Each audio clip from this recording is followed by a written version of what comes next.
June 29th, 2023.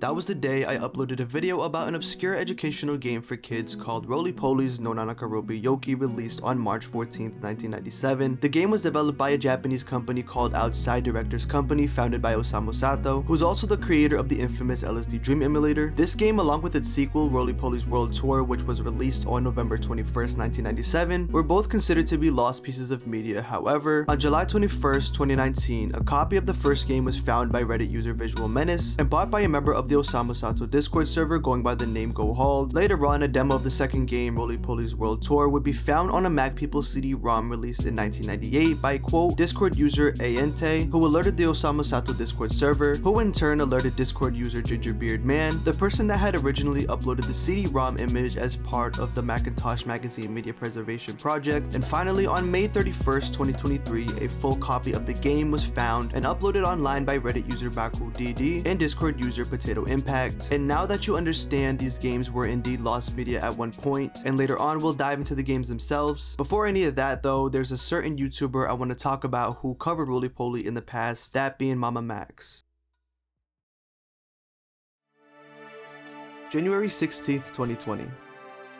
That was the day Mama Max uploaded a video that was initially titled The Educational Kids Game That Causes Brain Cancer, but was later renamed to roly-poly.exe. In the video, he showcases an email he was sent by a mother whose son apparently died due to the disturbing imagery within the game, as well as listing off a myriad of health complications that can occur as a result of playing the game. And although he dismissed the notion of the game being the cause of a death by playing the game himself and being completely fine, towards the end he implies that someone from a Japanese cult sent him the initial email and is actually targeting him. Now, if you've been keeping up with the latest YouTuber drama and news, you would know that a lot came out about Mama Max having fabricated a lot of things in his videos, and I won't be going into any of the more serious stuff in this video. What I will say is that I imagine most people who watch his video and only have a surface level understanding of what Roly-Poly is and have never played it or anything like that are probably under the impression that this game is something obscure and made with sinister intent. And although the game may be pretty niche and obscure, it certainly is not malicious in any way. And as a matter of fact, I find this game to be pretty charming despite its surreal and unique art style, and I believe this game is truly a product of a passionate artist bringing his vision to life. And so my true intentions with this video, despite the title, are to showcase these games, and in this video we'll not only explore the world of Roly-Poly but also the artist behind these projects, Osamu Sato.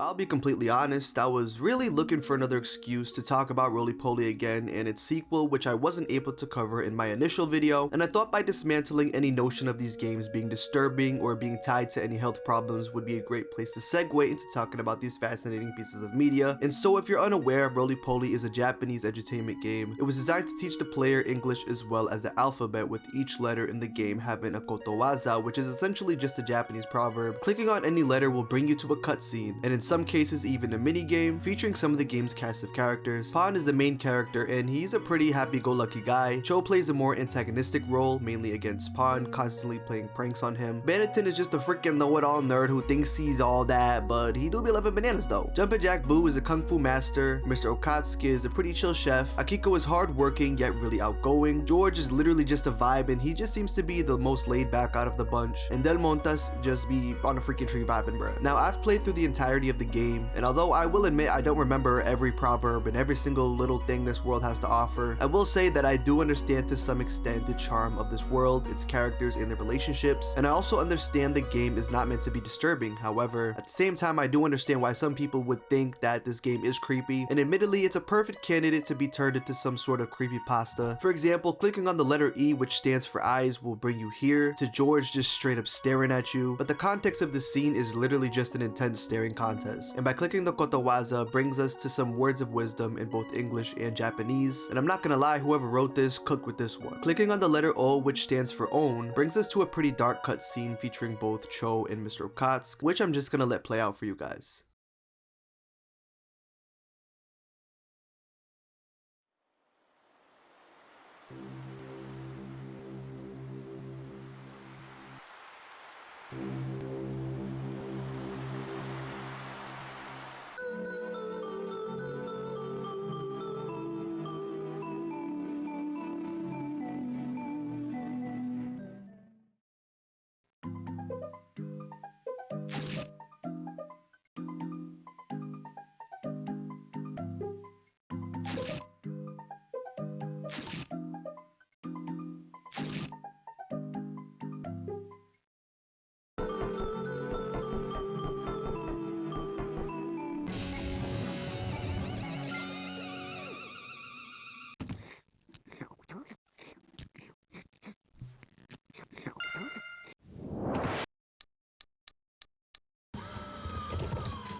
So as you saw, Cho just tried to kill Mr. Okatsuki, who then proceeded to defend himself, but then immediately after he cooked him a meal, and if that's not wholesome, I don't know what is. On top of that, the proverb that accompanies the scene, every cook commands his own sauce, which to me meant something along the lines of everyone has control over their own destiny, their own actions, and perhaps not over a situation that arises. However, we do indeed have control over how we react to it, and in this case, Mr. Okatsuki showed hospitality to the one who just tried to kill him. The full proverb in the game says, to everyone the miso they make themselves tastes good. It is only natural then to praise oneself for one's own work. Such self-confidence is not a bad thing, but at the same time, we have to be careful about not overdoing it and becoming a bore to those around us. To me, this is a lesson in having conviction in yourself, but not to the point of it becoming pride, arrogance, or even narcissism, because nobody likes a person who is self-centered and boasts about themselves 24/7, and there should be a balance struck between humility and pride in oneself. The writers once again cook with this one. The last scene I want to go over is probably the most infamous one, which is the letter T, which stands for time. I actually do think this one is supposed to come off as creepy to some extent, but the message in the end is ultimately a positive one. The cutscene is a bit unnerving, but the proverb that accompanies it essentially says that we can't outrun the effects the passage of time has on us, and to me this means we should take action, work to make our dreams and goals a reality, or else before we know it, the time we let slip through our fingers will have passed and it'll be too late to do anything. And personally, one of my biggest fears is to grow old and regret not having done more to make my dreams a reality. I think if you take a moment to read and absorb the proverbs this game has to offer, you can find some pretty good life lessons in here. And the reason I bring up the more unsettling cutscenes in the game is to showcase to you that out of context these scenes can be a bit creepy, but I not only think that they ultimately lead to a pretty good message, but we also learn more about the characters and their relationships with one another. For example, the letter G has a cutscene where Pawn is just wandering until all of a sudden he finds money someone left on the ground, picks it up, and for a second he imagines everything he can buy with the money he found, until Cho just comes out of nowhere and reveals it was all just a prank. And the proverb for this one is easy come, easy go. This scene just perfectly captures the relationship where Pawn is just off in his own little world until Cho just ruins his day. And this game has so many fun little moments like this all throughout. Another example is the letter Y. We could see Pawn trying to take revenge by attempting to trick Cho in various ways, but he sees right through every trap, and he even uses George as a tool to help him out. On top of that, we can really see how careless and laid back George is, because through it all he's just there sleeping. And speaking of George, another interesting and wholesome relationship is the one between him and Bannaton. I could go on and on and on and on just talking about all the characters, their quirks, and their relationships, but I think you get the point. If you'd like to know more about this cast of characters, there's a great video by YouTuber Erowin515 who talks in depth about the game and the characters in its world. And now once again, this game was intended for children, and even though kids might not fully grasp the proverbs in the game, I still think if I was a kid, this would be one of those games that I would mainly remember due to the various cutscenes with all the characters. And on top of that, these games were also intended to be enjoyed by adults, and lo and behold, I'm freaking here talking about these games extensively once again because I just freaking love them that much. Anyways, I hope through everything I mentioned you're beginning to see just how charming this game is, but perhaps you still can't get over the art style of the characters, and I would understand if you find them a bit freaky. I personally think they're cool, unique, and otherworldly, but now I want to begin talking about this game's art style more, as well as the artist behind it, Osamu Sato. Osamu Sato is an artist born in Kyoto, Japan in 1960. He came from a family of artists with his father and grandfather both being photographers. Taking one look at his Wikipedia page showcases the various art-related projects he's had his hand in, from video works, exhibitions, art books and publications, of course video games, and even music, which seems to be where he got his start in the creative industry, releasing an ambient album called Objectless in 1983. Looking up the original 1983 version of the album on YouTube, of course, led me to this playlist, and the intro track actually has a music video accompanying it. Within said video, there's this character that I recognize from somewhere, and going to the comments, I found out its name is Lennon. Looking up this character's name alongside Osamu Sato's led me to a wiki page dedicated to him, and this is where the floodgates of information regarding documented art pieces Osamu Sato was involved in making was opened for me. But anyways, returning to this character, Lennon, which apparently made its first appearance during the promotion of LSD Dream Emulator, continues to be used in his works today, as well as being the face of his independent record label, Lennon Records, which was founded around 1997. And speaking of LSD Dream Emulator, I decided to download and play the game for myself to see if within it I can find any similarities between it and roly-poly. And as I was traversing the various worlds, I did find one that was bright, colorful, and had a bunch of these faces all around it, made up of a combination of round and more sharp and triangular shapes, much like the characters in roly-poly. Also, I don't know if it's just me, but some of these faces just look straight up like Pawn and Cho, and this one just looks like one of the Del Montas. And speaking of characters that look like the Del Montas, within yet another game Osamu Sato worked on called Eastern Mind, which I will most definitely be covering sometime in the future, these two characters also kind of look like them, and a lot of these alien-like creatures within this game have a similar build to those of roly-poly, even though aesthetically they lean more towards being bizarre and uncanny, and definitely don't look as friendly as someone like Pawn. We can see this kind of character design throughout various works by Osamu Sato, for example, in a book called Rhythm and Face Art Book, a book accompanying a game of the same name. Specifically on page 20, we can see this similar kind of art style once more. The style of character design comprised of basic shapes, circles, triangles, and squares, and this design philosophy is once again highlighted in another book called The Art of Computer Designing. On pages 100 and 101, we can see yet again more faces that resemble those in which we saw in LSD Dream Emulator, especially on page 101. And now we just went over how there seems to be a design philosophy of sorts throughout a myriad of Osamu Sato's work, specifically with the characters, but I don't really think that gives the full picture. Going to his website, he has a ton of art pieces displayed, and throughout basically all of them we can notice yet another pattern, that being he loves using bright colors. On top of it all, it just feels dreamy, and of course that's highlighted best on his collection titled LSD Revamped, which, if my guess is correct, is based off the game and bringing all of this back to roly-poly. Of course, the way Osamu Sato normally approaches character design and color has been toned down significantly in order to appeal to a younger audience, but I still think it seeps through to an extent, specifically with Del Montas, Mr. Okatsuka, Akiko, and Pawn, specifically in the face, which are some of the most sharp, rigid, and Osamu Sato-esque characters in the entire game.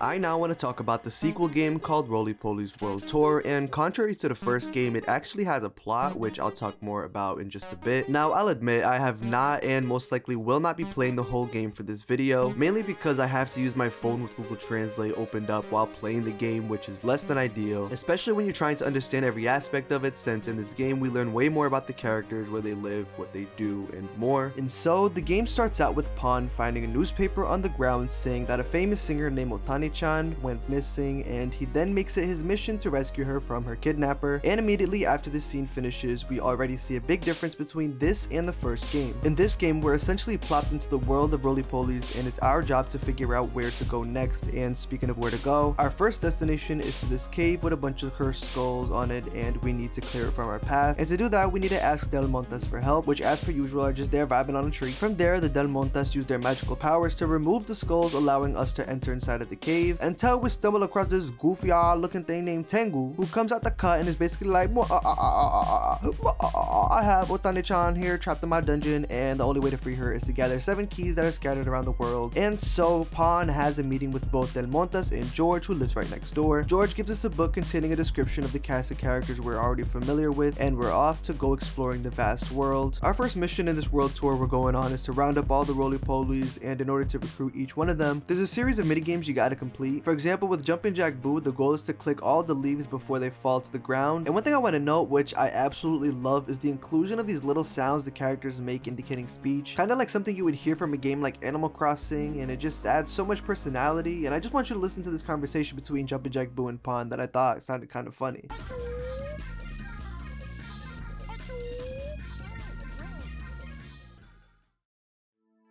I feel like the first game only gave us a tiny glimpse into the actual world and locations these characters roam, especially compared to this game, which showcases the homes of multiple characters. Like, for example, Cho lives in this big mansion with gigantic walls we have to climb up in order to talk to him. And I don't know about you, but even though 3D open world type of games are pretty standard nowadays, there's just something so charming about the point and click format of PC games. And when there's moments that have a sense of depth, like in this ice castle maze near Miss Okatsu's food stand, I feel like it really immerses you since it juxtaposes the 2D sections of the game. And speaking of this maze, even though what I'm about to show you wasn't supposed to happen, I thought it was super cool, so just take a look.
Now the goal here is to acquire the pan. To do that, you gotta traverse the maze until you find a candle in order to melt said pan from out the wall of ice. However, I can't read Japanese, so at the time I didn't know that's what had to be done. So when this glitchy noise started happening and I didn't notice that there was an arrow mark pointed forward indicating that I can go in that direction, this sense of urgency to need to escape just kind of came over me and I felt trapped, and it low-key felt like a horror game. On top of that, this game is just so bright and colorful, so these dark and sinister noises really make for a cool juxtaposition. And once again, these noises were genuinely a glitch that I really could not tell you how it happened. I thought this little experience I had while playing the game would be cool to share even if it wasn't intended, but moving on. The love I have for this series of games has officially been multiplied since playing this entry of the series, and admittedly I'm more drawn to the art style of these games more than anything, so the fact that there's more pretty low poly 3D type of environments to look at is just super cool, and something is just so nostalgic and fascinating about older games, and it just brings me back to when I was younger and life was a lot simpler. And speaking of old games, the point and click genre of PC games reminds me of when I was little, booting up Windows XP and popping in my CD of the I Spy series of computer games based off the books. My personal favorite game being the I Spy Treasure Hunt. And I know that I'm kind of going on a tangent right now, but bro, just looking at the screenshots of this game really made my heart just freaking drop, bruh. And a wave of nostalgia along with warm and fuzzy feelings just came over me, man. And I think this is why I love roly-polys so much, bro.